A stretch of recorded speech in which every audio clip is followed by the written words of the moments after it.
Blessed love and peace in Rastafari. We are back here and I'm at work. It's actually not that late. 22.22. Um, oh, pretty. Oh, pretty. Pretty, pretty. Anyway, alright. So, I'm working. Actually, the work I'm doing requires high concentration, but little cognitive thinking. High concentration because it involves Holy Scriptures.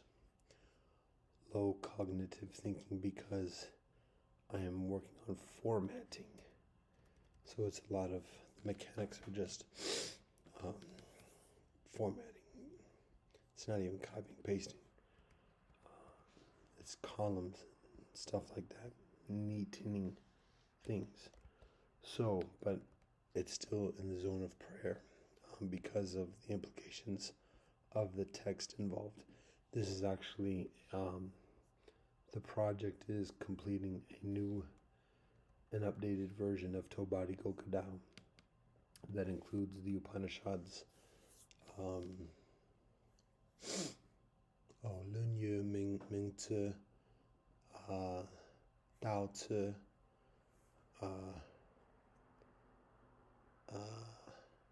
trying to think what the doctrine of the mean, the Chinese term is for that, but these additional texts, as well as, it's basically the same comparatively orthodox translations from each of the different traditions. So this has been a work in progress for a long time this particular version over the past year or two. And even still, it's a comparatively incomplete, it's still a work in progress kind of version, but just to get it done for the moment. What is like incomplete in this anticipated version is, God willing, is an absence of complete editing of the English translations in terms of the grammatical presentation in our Sangha Yosef style of the dual columns and sentence structure in terms of like the. Anyways, this is too much detail. This is not the purpose for me doing this. And this is also unprecedented because this is, like I said, this is rather sober. This is important for me to concentrate. So to do double multitasking, I'm stepping on things right now. But it's not, at least at the current estimation, it's not too much of an abrogation of the respect due to the scriptures. So also with the consideration of practicing for being in a collective environment of other people studying, asking questions, and additionally. So these are steps along that process. So what I'm actually sharing are some stories. Oh, bug. I don't think it's COVID thing. I don't even know if COVID is even still a thing. And I'm also uncertain if it's actually a thing that people just get a regular kind of bug, flu or a cold. I don't have a sore throat. Or if it's just a matter of, I have congestion. There was a little bit of achiness a few days ago, but it's pretty much just the loss of voice, coughing too, occasionally. I'm grabbing emptiness right now because the teacups are on the counter awaiting the, the water being heated. Anyways, so here's a thought about that. Bugs, viri. If you think about like a cottonwood tree, in summer, when the seeds winds take the seeds and just blow the seeds in all directions, or dandelions, the seeds go in all directions. What I recognize is that when somebody is caught with germs or virus or whatever else, so that individual becomes a virus tree, a germ tree, whereby the sneezes, the coughs, the spittle are basically the way in which that germ spreads its seeds, its mucus seeds of the germs. So it's like the cottonwood spreading its seeds, except it's mucus and the person's coughing. But that's it. It is a possessed tree. So lightweight. That's supposed to be comical, but there's some actuality.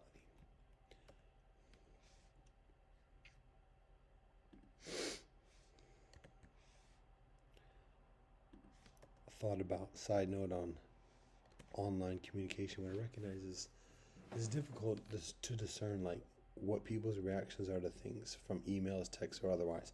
Particularly, I guess, old fogies like myself. Right. Another side note to the side note.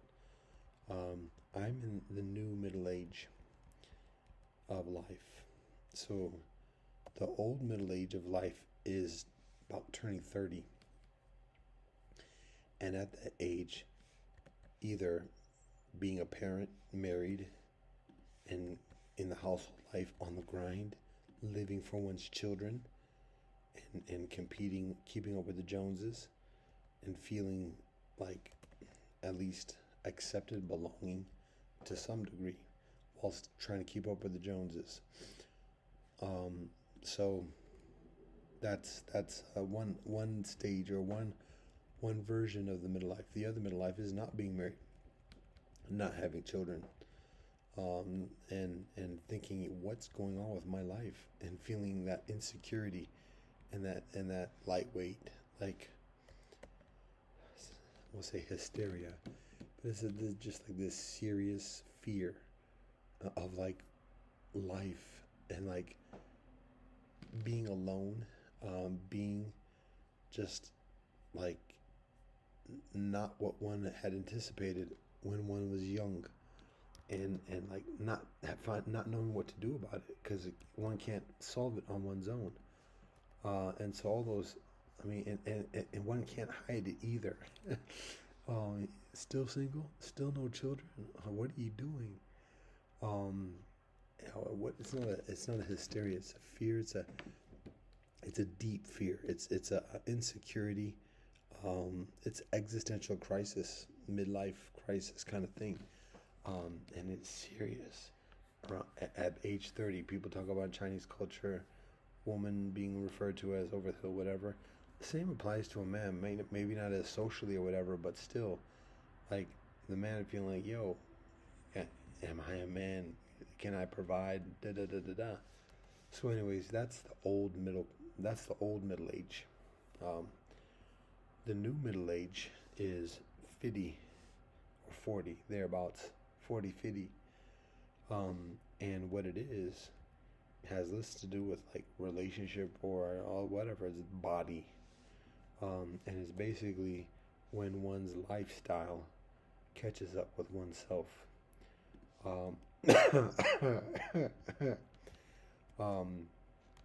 And the whole spring back from affliction, injury, or whatever else, it ain't happening like it used to. It ain't gonna happen like it used to. So it's necessary to take further proactive discipline. But like systems start to shut down. I mean, joints get achy. But systems, kidneys, liver, lungs, cancer. And I'm not making light of that, but these things catch up, particularly at this age, and like across the board. And what often happens is that people go to doctors, and the doctors say, "Well, we got to do this surgery, or we got to do this, we got to do this procedure." And in doing that, now, what a slavery to the doctor.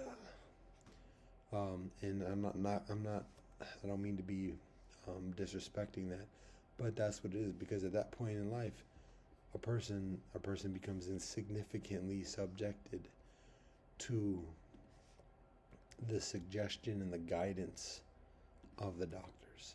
And a lot of whatever left of the liberation or the liberty, self determination that a person has, a lot of that is gone.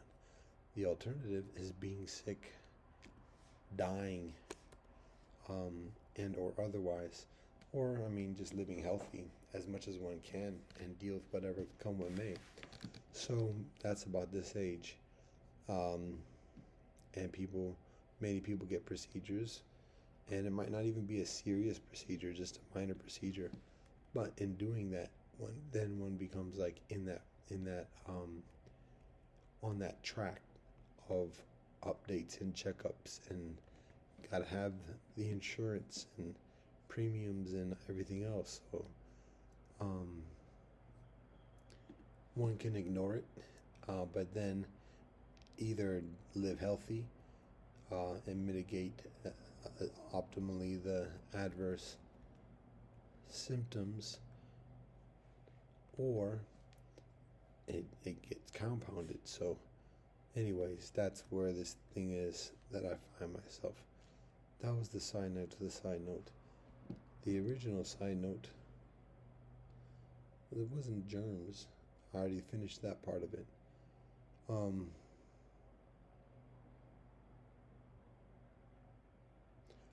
Online communication. So, at this stage of life, as I was saying, um, what I observe is that what I observe is that it's very difficult to discern where people's mindsets are when communicating with people primarily online, whether it's through email, particularly through email or social media or text, whatever. I don't do a lot of social media, to be honest. Uh, well, I don't. Eh, I'm not accustomed to that, and I don't put like. I'm still email. I don't even know how much people do email these days. Doesn't seem very much, but anyway. Point is, the difficulties is like when there's no response, whether person actually doesn't have an interest, or does the person even get it? Is there interference? Is there sabotage? That might sound hysterical or paranoid or whatever, but that's part of it. So basically, and it's very difficult because the response to that non-response is very different. Like the spectrum of responding to that non-response is very different. Like if it's a person like just snubbing somebody, oh what, you not gonna reply to me? What's going on? What's wrong with you? How you gonna do me like that? If it's just they're busy or whatever, yeah. Anyway, um, if they don't get it, or anyways, like, there's just a lot of different scenarios, and there's been so many times when, excuse me, so many times I'm talking now. Now I'm coughing. Now I'm talking. I wasn't coughing at all before. Um, Very often, like, have an email exchange and people don't respond to nothing. Then I see people in person, and it's not necessarily people being fake, whatever. Just like people don't ain't too tough on emails, or they read them.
tea is going through me.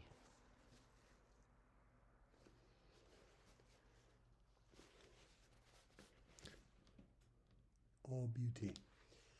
I've been wiping my nose a lot. And just a few minutes ago, I had endeavored something for the first time, which is shea butter, which you can purchase, acquire at your local Kings and Queens shop. But it works like Vaseline or lip balm. So, and it actually is rather effective. So, beauty, beauty. And all types of hygiene. So, people might get the emails, might even read all of them, and tell me that they do read all of them. And for my emails, yo, that's a considerable joint. But they just like ain't got nothing to say back, or they just, it's a different culture. So and then we build the convo from that point. So there's no hard feelings, no ego, and no insults, whatever, and no insult intended. And there it is. But it's difficult to maintain that when there's just an absence of anything. So what I recognize is that there are basically three, what I observe, maybe further, but I observe these three. They're kind of three different scenarios, and it could be a combination of these that influences online communication, particularly that with which I am immediately familiar. So the three factors are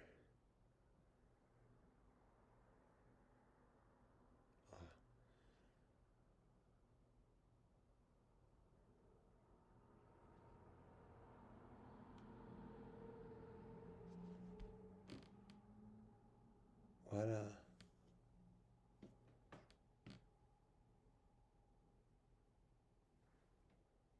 I'm gonna have to think of the second one.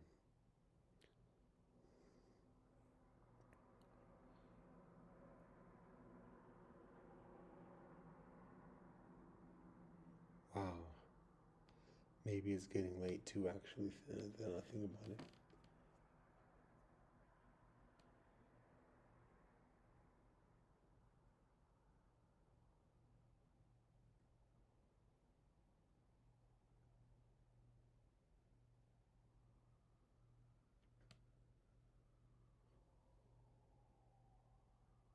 Oh, okay. Is that it?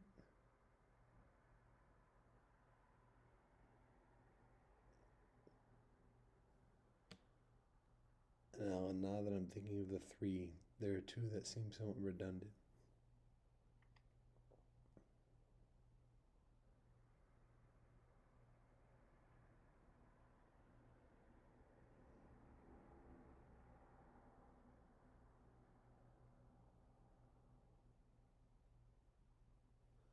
Well, I'll just say these three, and we'll see what happens.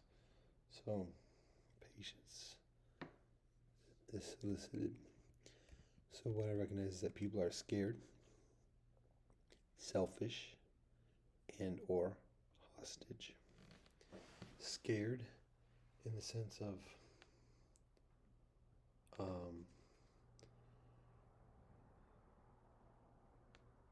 being put on the spot, being put on blast, being outed, or whatever, amidst all the different types of scrutinies and surveillances and everything else like that. So that's one. The second one, and this is reasons why people don't respond and don't communicate why. Don't say why people don't respond. Scared, selfish, and or hostage. So again, scared because of the scrutiny, surveillance, this and the other. Selfish because it's gain. It's a way of it's a grift of feeding off of somebody's attention and energy. Uh, it's the whole leading somebody on and utilizing that attention and influence for other purposes. So it's gain, selfish. The other one, let me tell it. Why you send all these unsolicited emails? It's all solicited one way or the other. It's a spiritual thing. You will understand. Anyways, the third one, hostage, meaning that the whole medium of online communication is very wickerty walkerty. Again, there's all different types of susceptibility to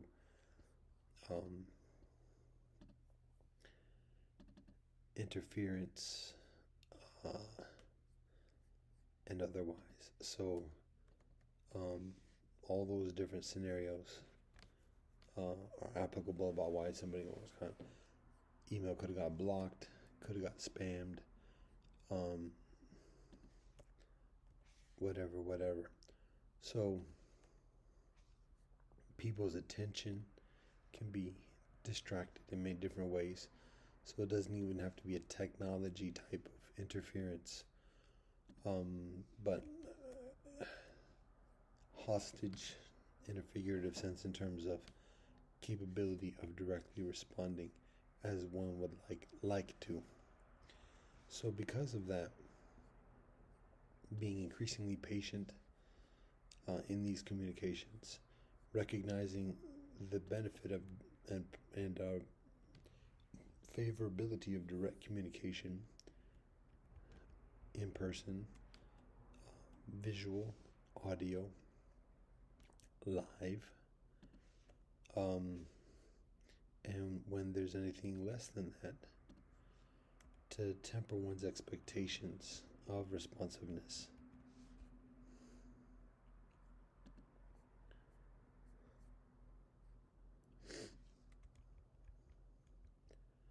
So that's a thought. Now, why I'm doing all this, why am I sharing all this at the moment?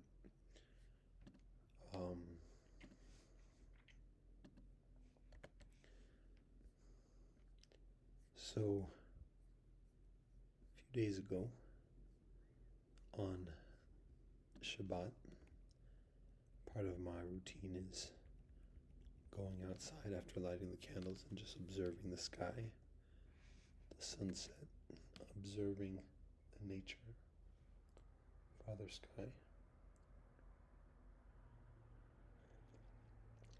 Mother Earth, creation. Listen to our vocal cords. Let me tell it.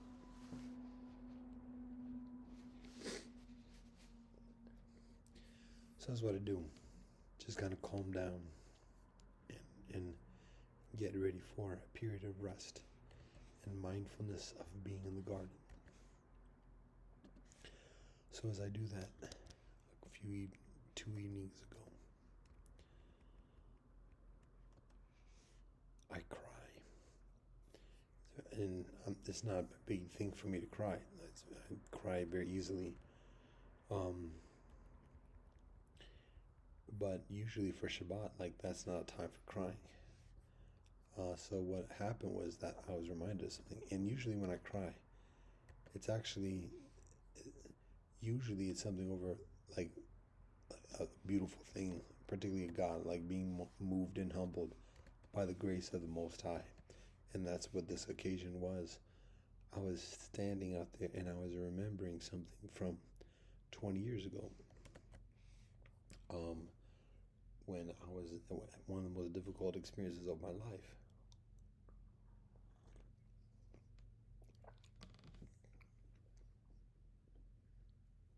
It's difficult to say what the most difficult experience is, because some of the most difficult experiences of my life are long and drawn out.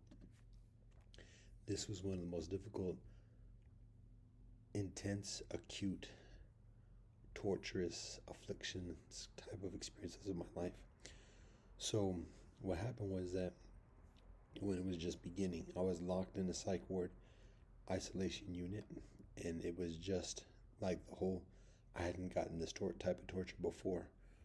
Um, and so again, I'm young, still at that stage, young in my spiritual path, and I was angry, very mad, very frustrated. Like, well, yeah, injustice, and it's not just towards me, but just at all. Like, what have I done um, to deserve this? Nobody deserves this, but like, what have I done? I've worked so hard in my life to help and do the right thing and do what I've been told and drawn. And now the people that have given this guidance are doing this to me. What is this? How do they think they can get away with this? And it's not even a matter of like retribution or anything. It's just like, what is life? What do these people think? Anyways, very angry. And um, one of the first nights I was there in the isolation unit, um, there is a lavatory, a, a, a toilet, but it's in a locked side door kind of thing. And the people had not opened it, like unlocked it, so I didn't have access to it. And that's part of the intentionality. It wasn't just absent-mindedness. Oh, we must have left it unlocked. Oh, it's a matter of like, you're going to have to ask us to utilize the restroom, and then we're going to utilize that to get what we want in return. So that's how this game works. So I'm not going to play that game. So I try to hold it as much as I can. Obviously, that's a humiliating thing to urinate. Exactly. I mean, it's a small room. Everything's on the floor. There's a mat, a mattress, but everything is on the floor. So I'm going to piss, or I have to lay down and sleep. But that's what I end up doing. And there, I have less of a choice in that respect. So then eventually, it may have been hours later, one of the staff come in. I did not eat anything. So it was early on because I did not eat anything. I did not drink anything. I fasted the whole time for over 2 weeks. Literally, I did not eat or drink anything. And that was concerning for the doctors because like they were concerned like what might happen or whatever. So, but that was one thing I did learn about quieting the mind and quieting the body, not accepting the poison, even the nutrition that's given from hostility into the body, and having as much integrity to deal with the circumstances around oneself, the chaos, the pain, the affliction, the dukkha that surrounds oneself. So I didn't eat or drink the whole time. I got forced injections and what I call chemical waterboarding and everything. So anyways, that first day or two, like I still had water in my system, liquid in my system, pretty much water because that's all I was drinking, pretty much.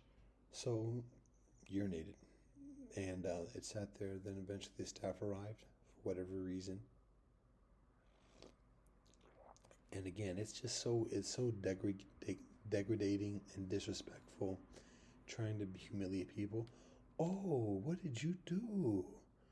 Oh, well, we're gonna have to clean that up, aren't we? And so it's so bullshit. Um, I don't say anything, and that's the other thing. Also, I'm not talking. I'm not saying anything. I'm not opening up. I'm closing as much of the force field as possible to anything that is being done, because it's mind fuckery. So, but I'm mad though. So I'm sitting there, and then eventually, like a little bit later, they get a custodian to come in and clean it up. And the custodian is an old uncle, He comes in, he can't even look at me. I start crying, thinking about it now. He can't even look at me. And so he was just shaking his head. And he started talking to me, but he wouldn't look at me. And then he started like mopping up the urine. And he was like, I don't even blame you, man. I don't even blame you. They shouldn't be doing you like this. It's just wrong. So I didn't say anything. Again, I'm just sitting there on the floor, mad. But I could see that he could see God. Through the whole time, everything that's happened to me in life, I never questioned God. I never questioned the existence of God. I never questioned the purpose, the reason. I try to find the reason, but I always know, God is doing something here. Never question that. So that's never been a problem.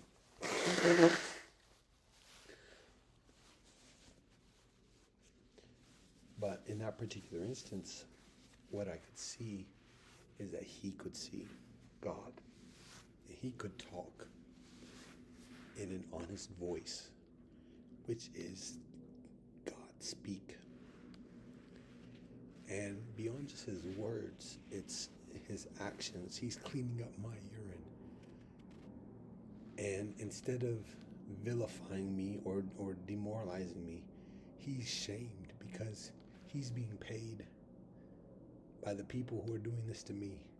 And he knows even him saying anything aloud is jeopardizing his job. But he has to say that. He has to bear witness at that moment to the wrong that's being done, because he has a greater fear and a greater love of God.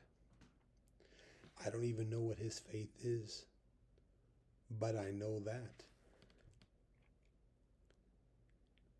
And there's been a lot of those occasions amidst all the atrocities and the afflictions of those beings, humans, angels, and otherwise.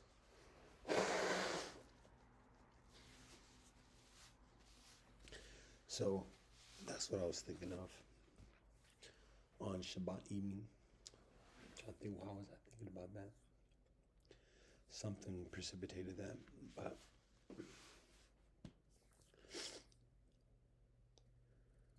what precipitated me thinking about that now is something ongoing amidst even things I can't even talk about because I don't want to hurt people. And like people won't get this.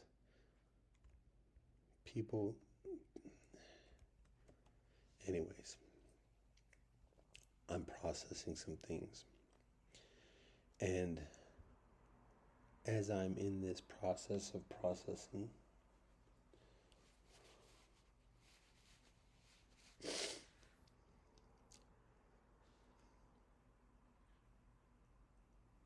I think about the blessings. In the film Gandhi, when Gandhi is in South Africa,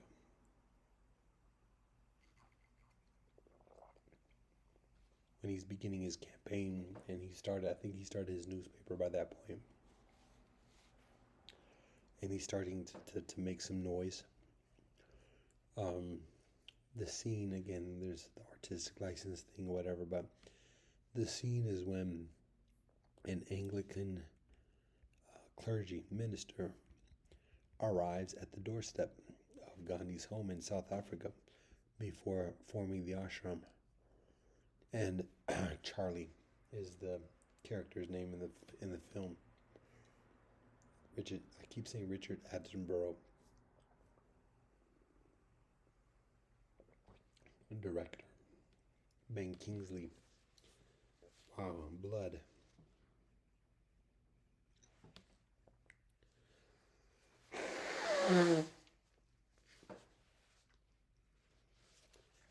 it's usually structural rather than systemic. And if I don't have bloody noses, too tough. But it might be about the rubbing or otherwise. Because anyway, that's a little between my. So, anyways, Charlie's standing there at the doorstep of Gandhi's house, and he just introduces himself, says that he's a clergy from India. He's read a lot about what Gandhi's been doing, and he wanted to come out there and help him. So he traveled from India to South Africa unannounced, no letter of introduction, and boom, he's right there on Gandhi's doorstep. So he's, I guess, perhaps a little bit impressed with himself, and so he asks Gandhi, "Does that surprise you?" And Gandhi's like, "Not at this point." And then Gandhi explains that when one is fighting in a just cause, people come out of the woodwork to help. And so again, it's a spiritual journey and understanding like how God works. And beautiful, miraculous. Don't even worry about the mystery, but that's just the nature of it. So, I experienced that in my life. Can't take it for granted. Don't want to question it too much. I have to be mindful of how much to trust in it. Ultimately, it's a matter of trusting within oneself and one's own intentions within everything one does and what one communicates and what one thinks, and worrying less about what other people's intentions are, taking people at face value, responding to discrepancies or otherwise. But like it's a wild walk, and it's very difficult to predict. One of the reasons why systemic authority has difficulty negating it, because it's beyond the algorithms. It shapes the algorithms. So the ones, the I and I who are on this path, it's just a matter of accepting that, humbling ourselves, humbling our egos, recognizing it for what it is, and rolling. Let's go. Let's get it. So I have that experience on the regular, and it's scary.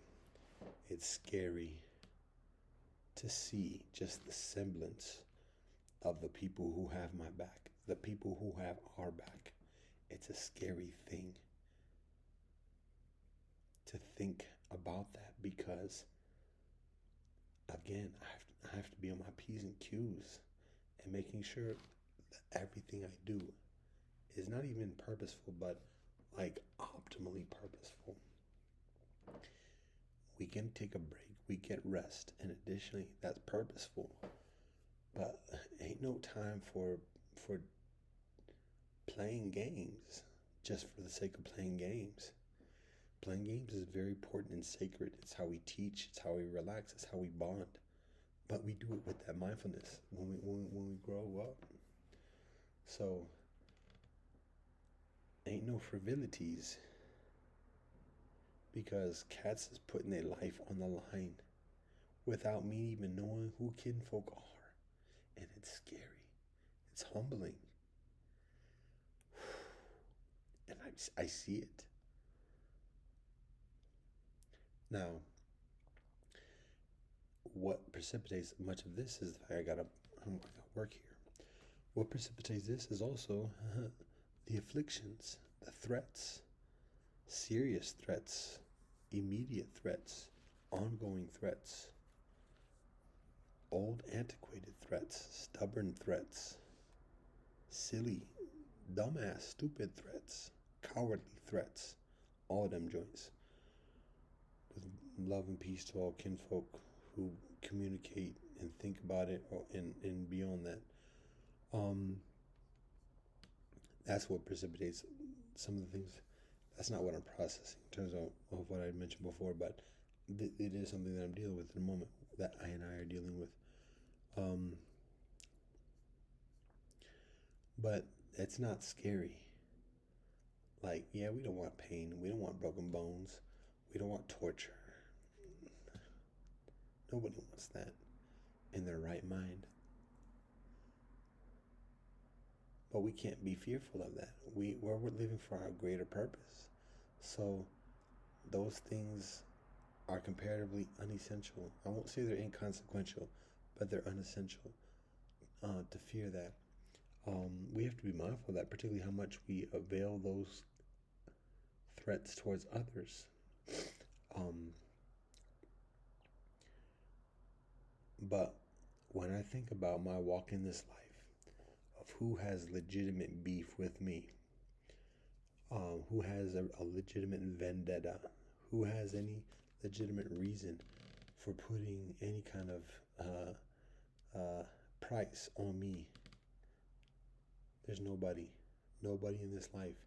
The closest kinfolk on this earth that have a legitimate reason to be mad and vengeful towards me is women that I've abandoned essentially over 20 years ago. Um, and the families of those women, parents, brethren, children, and additionally, that's the only ones. And I continue doing my utmost. Can I say my utmost lightweight? Yeah. I can conceivably do further, but it's difficult to discern how effective that would be. So I've done so much to make amends, um, and there's certain things that I cannot quote unquote right, but atone for the things I've done, and particularly by not doing it further. So, and it's been over 20 years, but if anybody has any beef, legitimate beef with me, it's these kinfolk. Um, but at the same time, there's amenability. There's on my side, there's an interest of reconciliation. So, um, and also, if we look at, I don't want to get technical, but uh, if we look at traditional teachings, depending upon what tradition the kinfolk are, based upon what I know from the different women that I'm involved with, um, this is what the rulings are that are applicable to each one's respective religiosity. Um, there's less grounds for that vengeance because I abstain from causing um, a violation from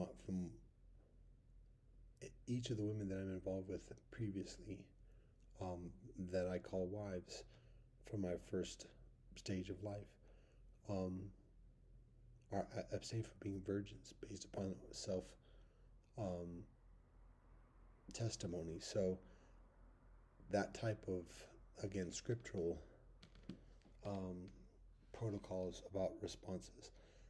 We can talk about the death penalty for adulterers and additionally or otherwise, but that would be applicable to the different sides. So, anyways, other than that, this is a very strong statement, but um, it's very difficult to see anybody on this earth having any legitimate beef with me at all. Um, Anybody in the United States is a pirate ship. I've left this pirate ship and I've been dragged back by the United States. So anybody from the United States, get over it seriously, because it's beyond silly. It's woeful. Now, anybody else in the world, I left the United States and I went to the world for sanctuary, and the world watched as I was taken back. So now it's less on me what I do on this land. I'm not. It's not. I don't have a carte blanche. But in term, if anybody taking issue with me being part of the Babylon system, the United States and the Empire, and reaping the benefits of tea and hot water and utilities and electricity and everything else like that by being here in the area claimed by the United States, anybody anywhere around the world that wants to try to take beef with me because of how I'm partaking of this, um, has culpability for me being here. So there's and plus I withdraw so much as possible. So there's very little legitimate beef on the part of anybody else around the world, indigenous and otherwise.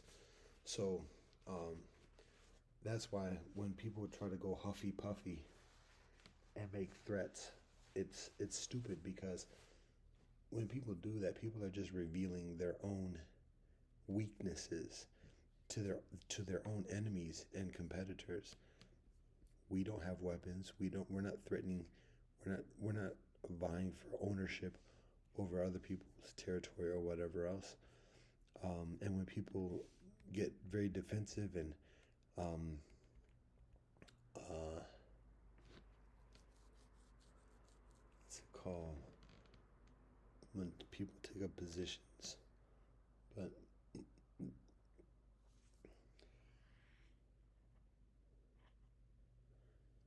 when people get defensive, territorial, posturing, um, it's so detrimental to their own cause, because again, they got too many competitors, they got too many enemies of their own that do dirt and don't abide by the discipline that we do, and that are observing and watch and say, oh, they got mad because of that. Okay, take that note. Oh, he hit a button there. Boom, boom, boom. Oh, they didn't like that too much. Boom, boom, boom.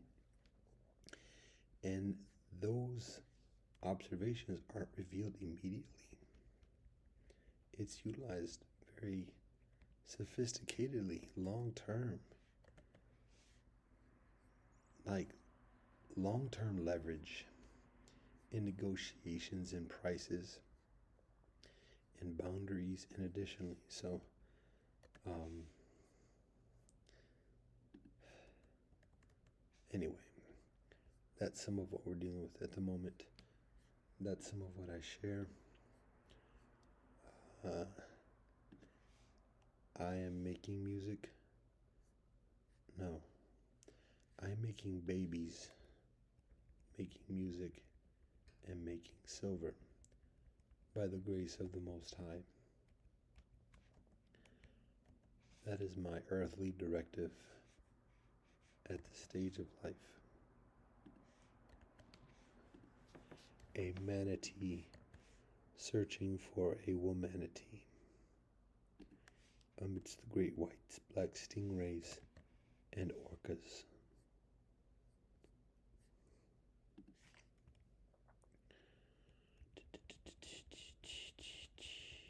So,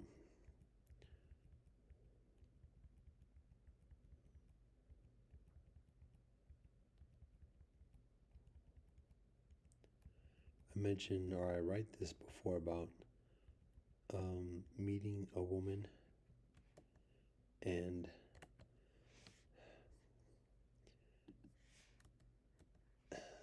like so much of my life is beyond earthly language, that any woman who is able to like be with me simply needs to just simply vibe without being told much. And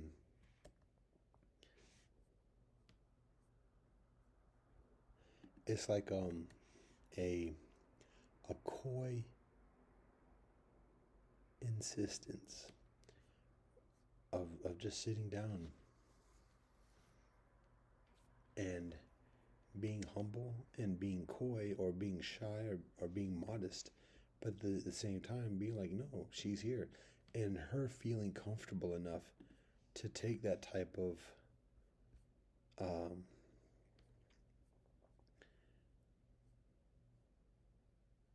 boldness, quiet boldness.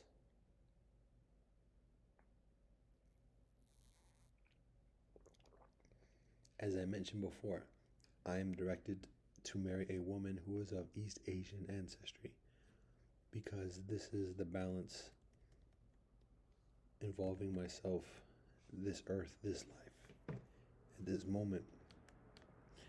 Um, a woman who is gentle and nurturing, feminine, modest, natural,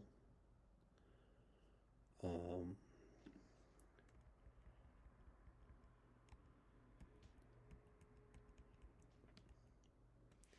there is, well, young, um, prepared for raising children,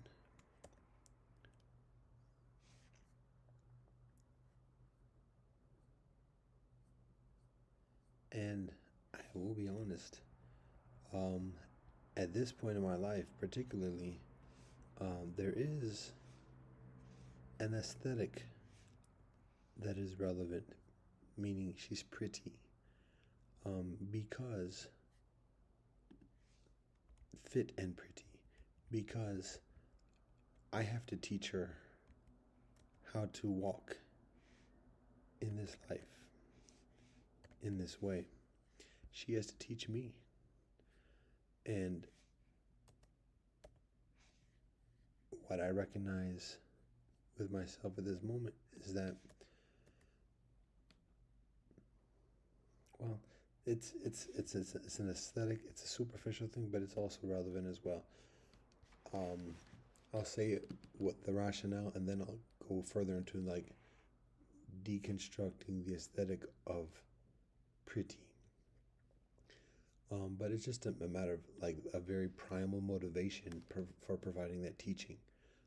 There being that the sexual attraction, um, and the the vibe, the the, the energy, her experiencing her feminine energy, um, and that being a motivation for not just teaching her this way, but having affection, and being lighthearted.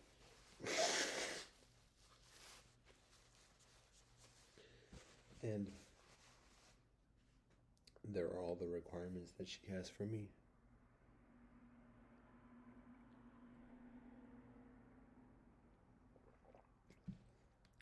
It is what it is. So I'm being honest about that. Um, so it also involves, um, a recognition of the permissibility of me marrying another woman. Um, it's not a given or inevitable, but it's just recognizing that this is part of the walk. So, um, it's a big step from convention. It's a big step from how many women are raised, how many people are raised, um, in a secular postmodern culture. So, um, that's one of the reasons why I abstain from going out. I'm precluded from proselytizing or trying to convert kinfolk. Um, Everybody comes from this kind of background, anyways, but, um, anyways, deconstructing the aesthetic of pretty. Uh, Pretty, connotes a number of different attributes of a woman: youth, vibrancy, fertility. Uh, the aesthetic of pretty, particularly amongst young women, girlish women, uh, when there's a balance, like, symmetry of the face, and additionally, um, that connotes, balance. Um,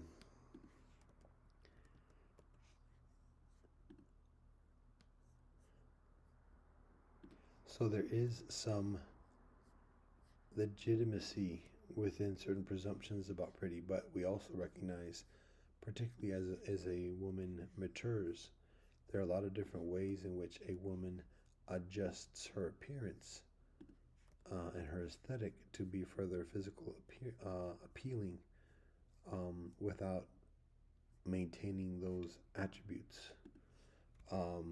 Makeup, styles, hair, clothing, revealing clothing, and additionally, within our culture, again, this is, Rastafari, it's Afrocentric, it's traditional, it's orthodox, around the world, but, um, there is uh, excuse me, the priority of a natural aesthetic, no makeup, not a lot of jewelry and or ornaments to ordain a woman's appearance. Um, Humbleness, not drawing a lot of attention to herself. Um, Being modest in how much she exposes her physical beauty, and her womanly attributes. Uh,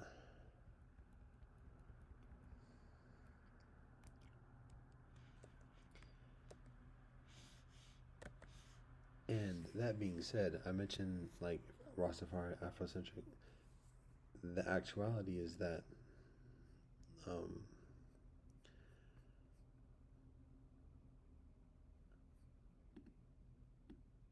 for myself, I see tremendous beauty in every type of woman. There is tremendous beauty in every type of woman, so it's not a particular aesthetic. It's not a particular look that is pretty. Um, it's basically just a natural comfort, healthy. That's the other thing too. Healthiness. Um, like the skin's healthy because she drinks water. She eats plants. She eats healthy, so her skin is naturally glowing, not from lotions. Lotions are beneficial, but not through like expensive ointments or whatever else to beautify herself, but because she's living healthy. So that's another very important aesthetic that's supposed to be a indicator of what being pretty and what a woman being pretty implies is that she's living healthy.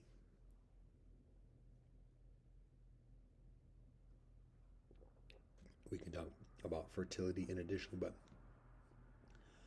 um, they're all different. There's infinite different um,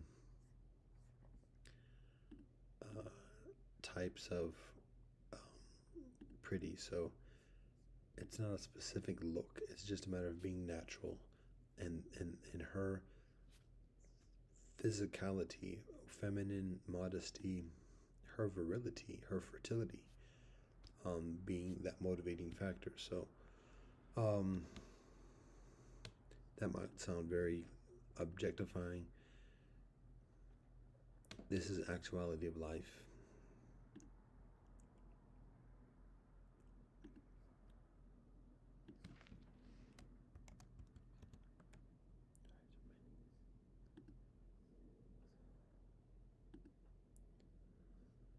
I did not say that.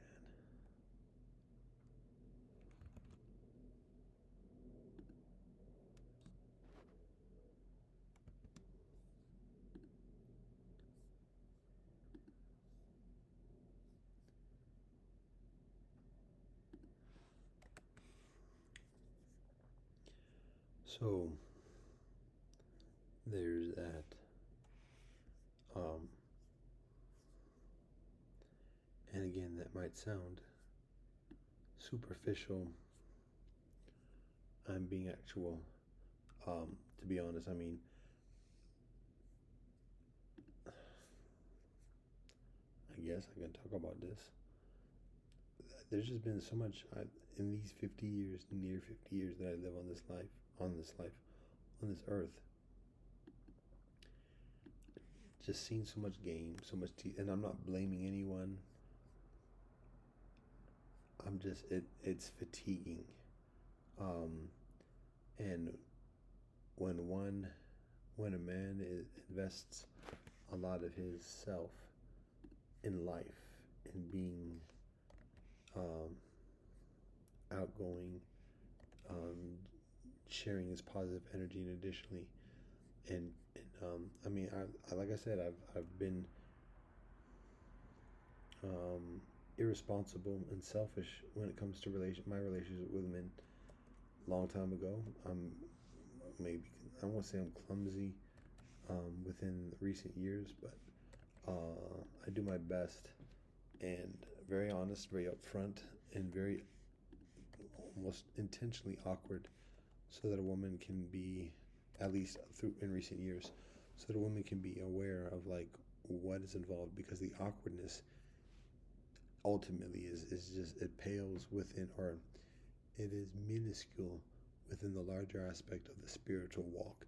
So if a woman is off put by the social awkwardness, um, the upfront honesty, and additionally, um, that's fine, because uh, that experience of awkwardness is a very small part of what's involved in this walk. So, a woman, anyway, a woman who's ready to walk with me is undeterred by that awkwardness. Um, and the thing is, I experience this amount of forwardness, um, even perhaps before I'm prepared to receive it, even within recent weeks and months, which is something of what guides me to articulate this as something to look forward to, expect. Um, but it's, one thing is just a matter of letting go of all the expectations that come with the conventional way of doing things, and recognizing how unhealthy that is. The objectification, the predatoriness, the evaluations and devaluations, and selfishness and insecurities, and false valuing of insignificant things, and how much people, like, how much of that is like the norm and expected and unquestioned. So we're not better than that, but we are beyond that. And well, I'm not trying to be a hater or a naysayer or whatever, but um, when adults mature in life, the games get further sophisticated, and the hearts get further hardened, because people have been hurt, people have put their trust in others, and have been betrayed, and so there's that once bitten twice shy type of thing. So it's very understandable for people to be guarded, and for people even to like to resign themselves towards playing the game and everything else like that. Um, Now that's when somebody's, again, mid 20s, late 20s, early 30s, or late 30s. But at this point, what I observe is that that's the game even at the level of late teenagers, high school even. I myself was outside of that because I was watching too much pornography and avoiding life, in order to prepare for life. So I didn't get caught up in all the scandals or triangles or whatever else, and jealousies and things, because I was too much being insecure of just whatever.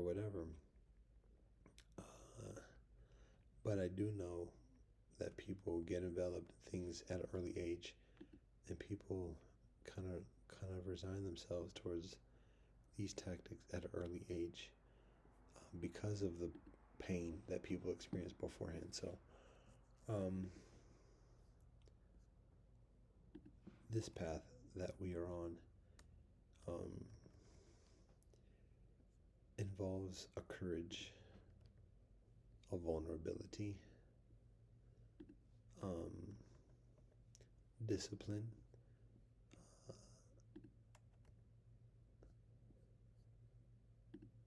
methodologies of healing and well being, to be resilient amidst these challenges.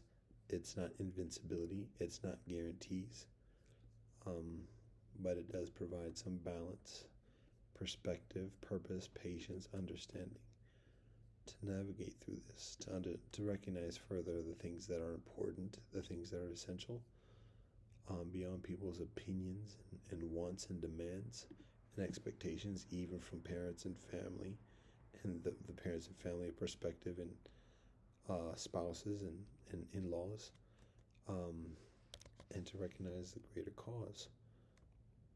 So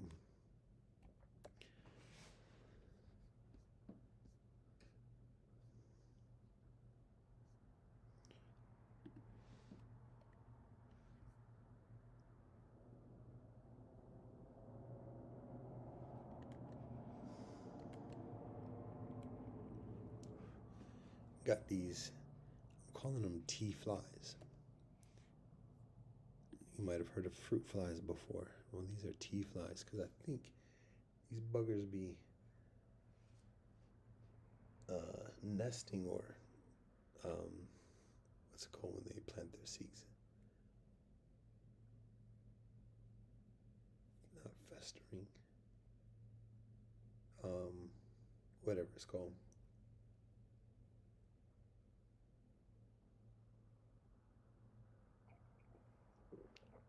They be going in the tea leaves, like perhaps what I leave overnight. Fruit flies don't mess with the tea leaves too tough, in my experience. And the way fruit flies act is that if like an orange is left out or something else, food in the garbage or whatever, the next day, won't swarm of fruit flies around there. But they tend to stay in that vicinity.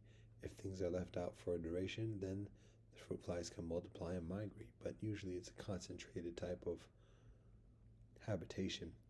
These joints at the moment don't know where they come from, don't have a lot of food out for them. And it's been like from the winter. That's when I first saw it. And at first I was blaming the new plant, but I think it's beyond just the new plant. Um, all this talking, I should be able to do my prayers and meditation. Yeah.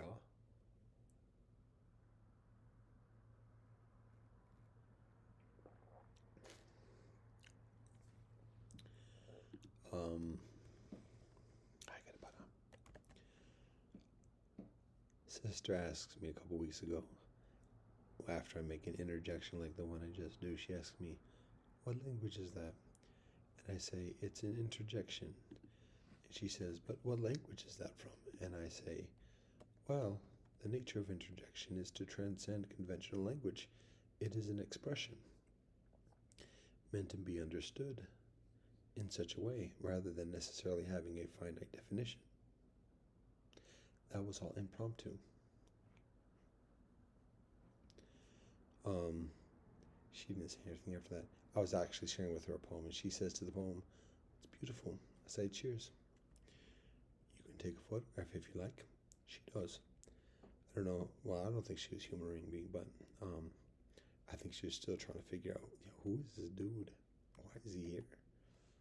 And what is this?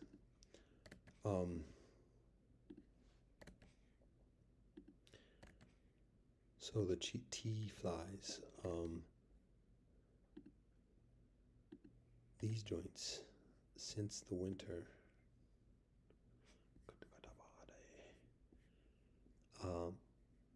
the way the pattern is that it's only a few, it's not a lot, and it's not around a specific food source. It's like around where I'm at. And if I sit in a place long enough, all of a sudden, it's like around me. I feel like Linus from Peanuts. It's not a dirt cloud, but it's just like maybe half a dozen to a dozen tea flies, and it doesn't get like some massive like fruit flies. If it's left undone and the food source is there, it gets swarmy. These buggers, they don't get swarmy. They're just like a consistent presence and like little regard for their own well-being in life because they just fly into liquid, fly into the food, and like immediately, and that's it. I'm like, yo, I'm eating that. Come on. I don't know what I'm supposed to do now. I have to like review the laws of kashrut and cleanliness and think about other people, and that's a little too much, but um anyways, that's actual, but um I'm vegan. I gotta think of another word. We gotta think of another word besides vegan. Like, I eat plants. Um, so they don't get too big in terms of numbers. Um, but it's like I sit here and all of a sudden, like they get drawn to my hot breath, or just to my warm energy. And so I've noticed that through the past few weeks and months. And I haven't like been. It's not been too that much of a big deal or whatever. So I haven't like made a concerted effort of mitigating the conditions in an optimally peaceful way. Um, but I do observe, particularly just past day, I was like, yo, check this out. So again, I'm trying to think like, what's the food source? What are they eating to be here? They're not congregating around a specific place. They're usually out on the window, checking the sunlight, like insects tend to do. Otherwise, when I see them, they're around me, and whatever I'm doing, if I'm eating, they do that. If I'm working on a computer, they flock to the light. So that's understandable. That's logical. But it's again, they look like fruit flies, maybe a little bit smaller. Behavior is similar, but at the same time distinct. So just this past day, I do a natural experiment. What I do is, and I know I did this because I observed it when I was doing it. I went to the window, and I was just chilling out, looking at the window, taking a break, standing at the window with the window closed, daylight, and I'm standing there, and all of a sudden, there are the flies, a few, like 4 or 5, and I'm like, hold up, I don't remember y'all being here when I first got here. Y'all came here just because I'm here, isn't it? And they're like, no. Who asked you anyway? Um, so then I'm like, okay.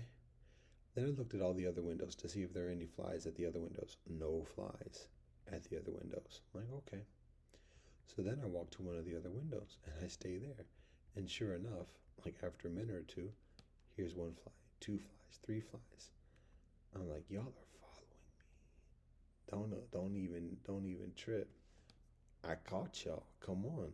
It's obvious. Now again, they might be attracted to the warmth of my body and just looking for the warmest thing and just get attacked with that. Again, hot breath. Um, that in addition to the light, that's optimal conditions there. Um, but I do notice that was very much a very obvious action and reaction type of situation.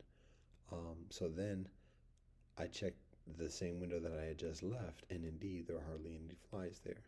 There were still maybe 2 or 3. So then I go back to that window. Anyways, that was enough of the experiment for my purposes, to affirm the hypothesis. So still inconclusive in terms of where the tea leaves, the tea flies come from, and what they be doing. Now, there's an occasion that I had I tend to leave the leaves, the teas, after I've drunk it, out so the leaves are open. Because again, regular fruit flies don't get into it. Any of the rodentia don't mess with plants too tough, or at least these types of plants' leaves.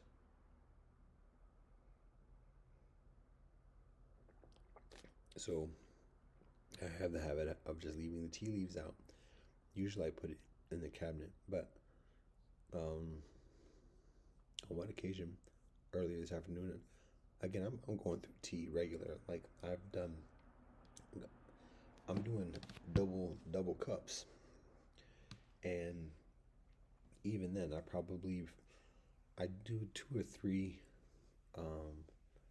refills of water for 1 cup of tea leaves, and I've probably gone through at least 3 cups of tea leaves today. So that's like 9 cups of just one. So double up, 20 cups of water.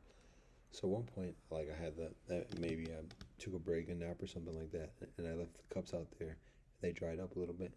When I came back, I checked to see if there's anything in there. I blew into it, and it looked like there was a small bug that flew out. That might have been one of the baby buggers. It could have been just tea debris.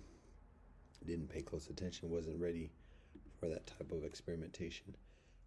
But that's what precipitates the moniker that is being utilized at this moment. Fascinating, I know.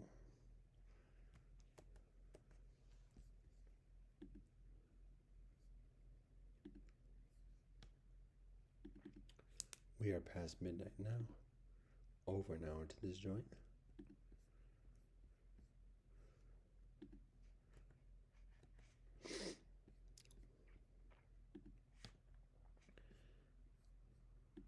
So, like I said, concentration. I think I've been decent with the concentration, comparatively speaking.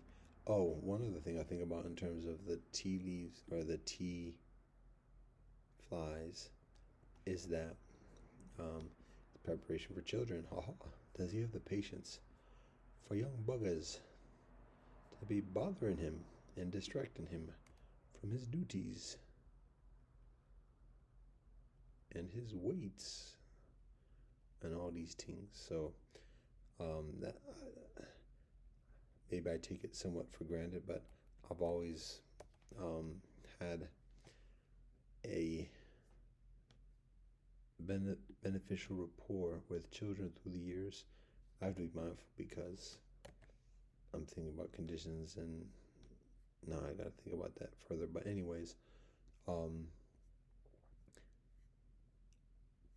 also consider a lot of interaction with children when I am younger. Once I become older, and further, I'll go into my story.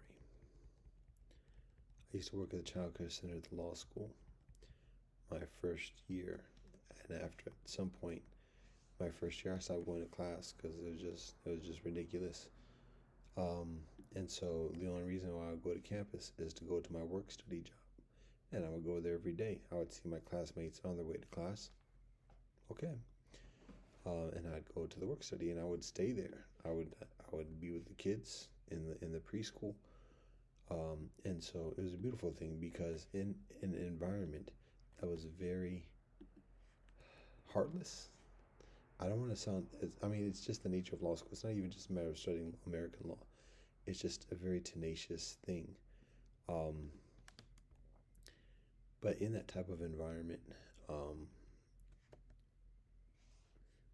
to be around children that have unconditional love and energy and positivity each day, forgiveness, and trust and interest of learning and respect and valuing adults and teachers, it's miraculous, to be honest. So that's where I would go on a daily basis, and the kids know me at that point. I would see the kids every day, and so that was a significant part of my experience in law school, particularly in my first 2 years. Then getting to my third year of law school, getting ready to graduate, failed class egregiously, but that's another story.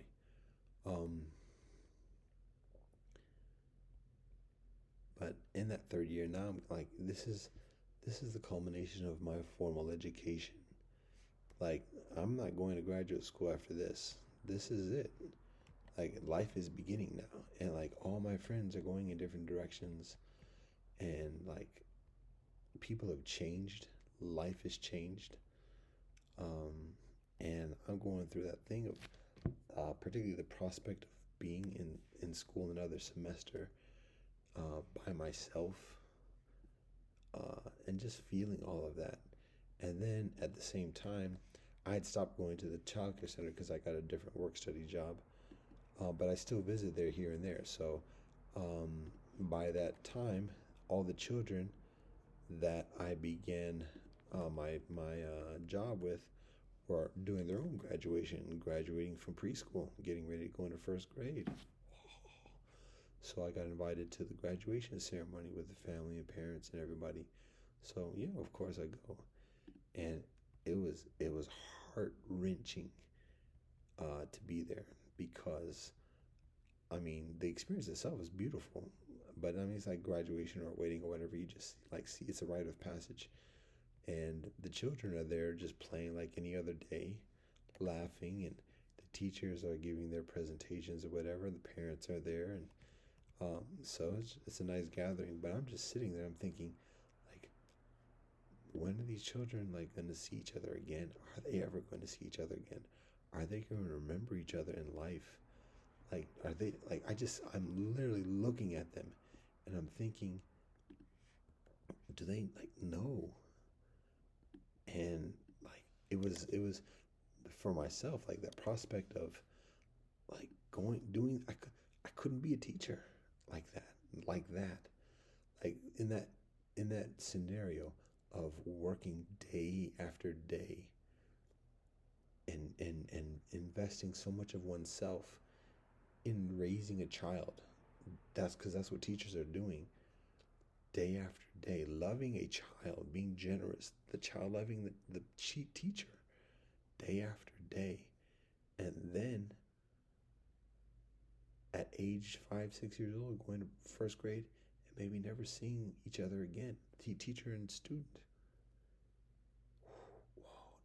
Whoa, wait, up, no. Ah. So, and again, I'm in my mid 20s at that point. I'm at that stage of typically getting ready to have my own family, whatever. And what I recognize is that I can't invest myself like that. Um, just happenstance with a child. Like, I have to conserve that affection and that joie de vivre for my family.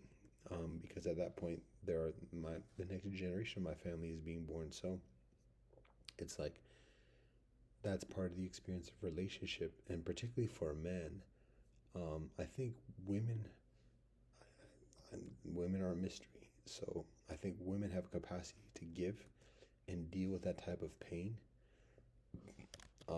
perhaps greater than men can. I just know from that experience, like that was too difficult.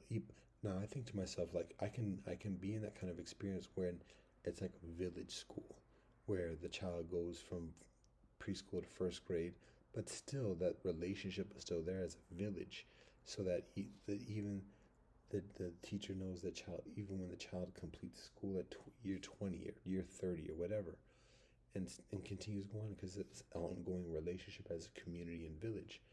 Um, but in the standard methodology of education, of just the institutionalization, that it was heart wrenching.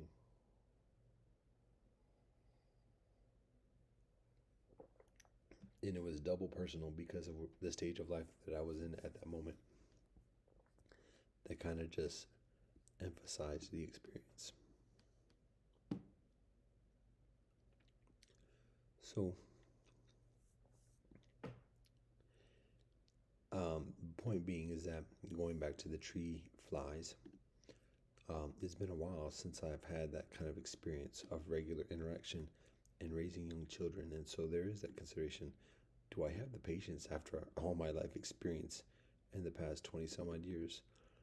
Do I have the patience and the joie de vivre um, to deal with messes and um, mischievousness and hold my tongue in terms of not cursing or not getting angry, um, being moderate in response, even in how I speak.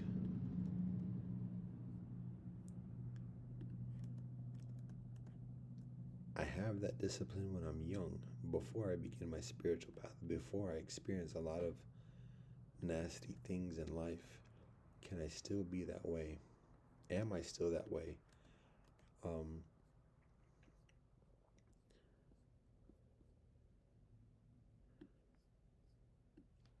I am still that way with adults.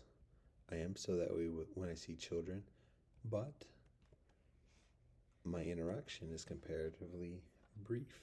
It's not day in, day out.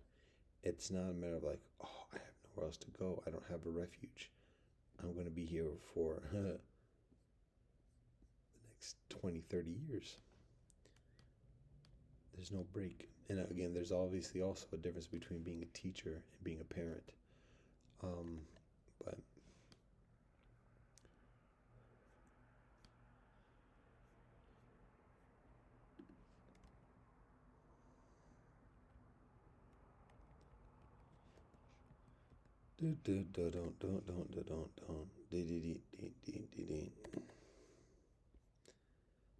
I'm in this zone of wanting to complete this, but I might have to let this go because we got miles to go after we sleep.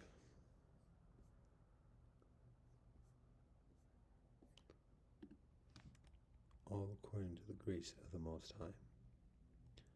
So, whilst the tea continues to speak, this is going to be my time for saying all thanks and praise to the Most High, Elohim, blessed love and peace in Rastafari.